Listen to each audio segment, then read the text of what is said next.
नमस्कार मित्रों, मैं डॉक्टर आशीष कुमार जैन, शिक्षाचार्य। आज आपके बीच में जैन आचार्यों का संस्कृत साहित्य में अवदान के विषय के अंतर्गत सूक्ति साहित्य विषय पर कुछ विवेचना करने जा रहा हूँ। और जो सूक्ति साहित्य संस्कृत साहित्य में है, जैन आचार्यों के द्वारा जो रचित है, मैं उस विषय में चर्चा करूँगा।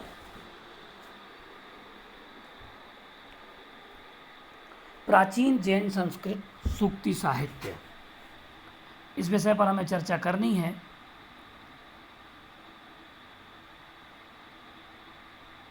ये उपशीर्षक है, प्राचीन जैन संस्कृत साहित्य में सुभाषित, रत्न संदोह, नीति वाक्यामृत, वैराग्य शतक, नीति शतक, उपदेश तरंगिणी आदि नीति ग्रंथ विद्यमान हैं, जिनको हम सूक्ति काव्यों में रख सकते हैं।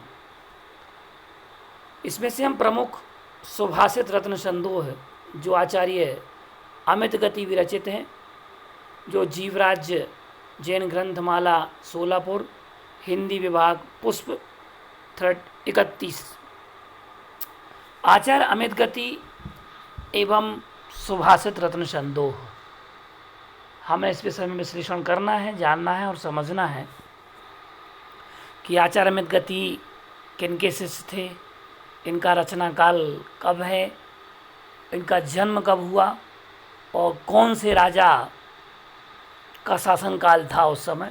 आइएगा। आचार्य अमित गति एक समर्थ ग्रंथकार थे।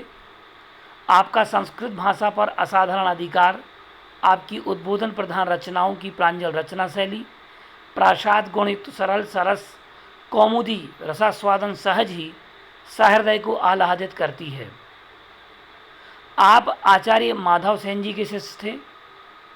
सुभाषित रत्न संदोह की प्रशस्ति से उसकी रचना संवत 1050 में निश्चित होती है। आपने प्रशस्ति में लिखा भी है, मुंज नृपतहु, अर्थात राजा मुंज के शासनकाल में हुई थी, जिनका समय 10वीं 11वीं शताब्दी का था और राजा मुंज के भतीजे ही भोजराज थे। अब हम जानते हैं सुभाषित रत्न संदोह नामक ग्रंथ जो लिखा है वह किस प्रकार का ग्रंथ है, क्या उसका आकार प्रकार है। सुनिएगा। कहा भी जाता है, पृथिव्याम त्रीणि रत्नानि जलम अन्नम सुभाषितम, अर्थात पृथ्वी पर 3 रत्न ही रत्न हैं, बाकी तो सब पत्थर हैं। कहा है जलम अन्नम सुभाषितम, जल, अन्न और सुभाषित। उन्हीं 3 रत्नों में से सुभाषित रत्न सर्वश्रेष्ठ रत्न है। अतः संस्कृत साहित्य में सुभाषितों की प्रचुरता रही है। आचार्य अमित गति की सुभाषित रत्न संदोह नामक कृति ने जैन संस्कृत के सुभाषित रत्न भांडागार की श्रीवृद्धि ही की है। यह ग्रंथ 32 अध्यायों में विभक्त है, जिसमें 922 पद्य हैं, जो 399 पृष्ठों में श्री जीवराज जैन ग्रंथमाला सोलापुर से प्रकाशित है। यह ग्रंथ उद्बोधन प्रधान है, जिसमें मनुष्य की असत प्रवृत्तियों को त्याग कर सत प्रवृत्तियों को अपनाने की प्रेरणा प्रदान की गई है। सुभाषित रत्न संदोह के 32 प्रकरण हैं, जिनके हम नाम और उनकी पद्य संख्या यहाँ आपको बता रहे हैं। सांसारिक विषय विचार, जिसमें से प्रथम प्रकरण है जिसमें 20 पद्य हैं। दूसरे नंबर का प्रकरण कोप निषेध या क्रोध निषेध नामक प्रकरण है, जिसमें 20 पद्य हैं।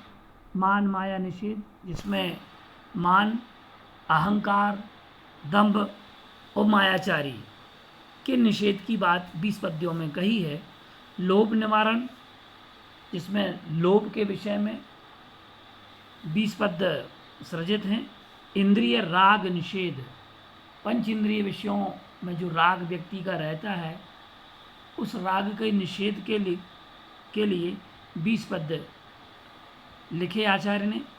स्त्री गुण दोष विचार, स्त्रियों के गुण और दोषों की अभिव्यंजना 20 पद्यों में की गई है। मिथ्यात्व सम्यक्त विचार, सम्यक्त और मिथ्यात्व का वर्णन 20 पद्यों में किया है। ज्ञान निरूपण जो कि 30 पद्यों में निरूपित है। 9वां प्रकरण चारित्र निरूपण 30 पद्य हैं। 10वां प्रकरण जन्म निरूपण जिसमें 26 पद्य हैं। जरा निरूपण 24 पद्य हैं। मरण निरूपण 20 पद्य हैं। अनित्यता निरूपण 24 पद्य हैं। दैव निरूपण 32 पद्य हैं। जठर निरूपण 20 पद्य हैं। जीव संबोधन 24 पद्य हैं तथा 17वां प्रकरण दुर्जन निरूपण जिसमें 24 पद्य हैं और सज्जन निरूपण 18 पद्य हैं। दान निरूपण 19 पद्य हैं। मद्य निषेध जिसमें शराब आदि के निषेध की बात कही, जिसको 25 पद्यों में बताया गया है कि शराब के हानि लाभ क्या है। मांस निषेध जिसमें मांस भक्षण करने का निषेध बताया है 25 पद्यों में। मधु निषेध जिसे शहद कहते हैं, इसका निषेध 22 पद्यों में वर्णित है।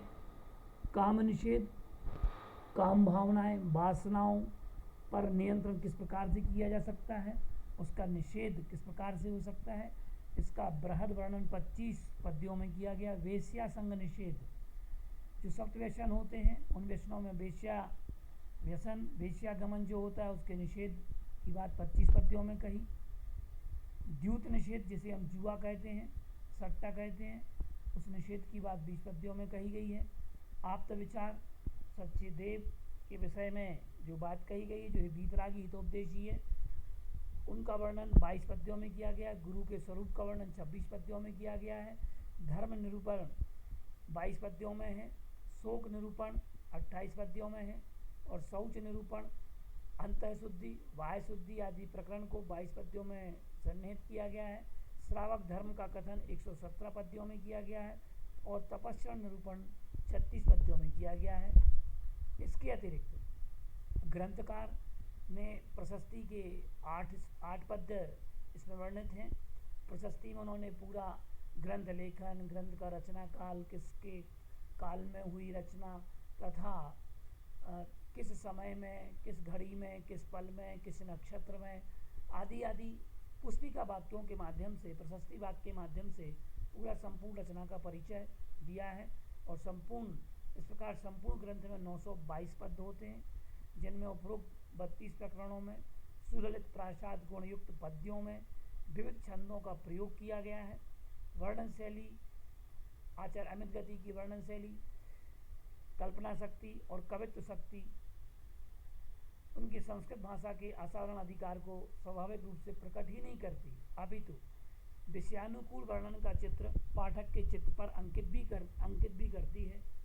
जो विषय चल रहा है उस विषय का स्पष्ट चित्र पाठक के मस्तिष्क पर आ जाया करता है। इस प्रकार से हमने आज सुभाषित रत्न संदोह के विषय में जाना, समझा और सुभाषित रत्न संदोह ने जैन संस्कृत साहित्य में श्रीवृद्धि की है और यह अत्यंत ही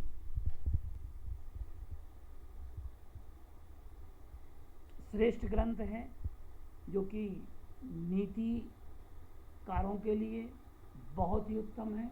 और आचार्य अमित गति के रत्न संदोह, सुभाषित रत्न संदोह ग्रंथ की छाप इनके पश्चात आचार्यों पर बहुत मिली है और उनका अनुकरण भी पश्चात आचार्यों ने किया है।